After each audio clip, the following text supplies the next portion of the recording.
தமிழக முன்னாள் முதலமைச்சர் செல்வி ஜெயலலிதா அவர்களை ஒரு சிறந்த இந்துத்துவவாதி என்று நான் சொன்னதில் எந்த தவறு இருக்கிறது என்றும் பாஜக மாநில தலைவர் அண்ணாமலை கேள்வி எழுப்பியுள்ளது பரபரப்பை ஏற்படுத்தியுள்ளது. சென்னையில் செய்தியாளர்களிடம் பேசிய அண்ணாமலை, மீண்டும் சொல்கிறேன், மறைந்த முன்னாள் முதலமைச்சர் ஜெயலலிதா தீவிரமான இந்துத்துவவாதி. அதிமுகவினருக்கு சந்தேகம் இருந்தால் இந்துத்துவவாதி பற்றி 1995 உச்சநீதிமன்ற நீதிபதி JS வர்மா அளித்த தீர்ப்பை பதிவிறக்கம் செய்து படியுங்கள்.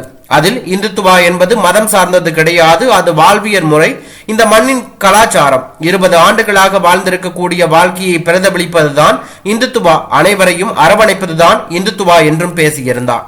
1984 ஆண்டு ஜெயலலிதா எம்பியாக இருந்த போதும் முதலமைச்சராக இருந்த போதும் ஆதரித்து பேசிய பல விஷயங்களை இன்றைய அதிமுக எதிர்த்து வருகிறது.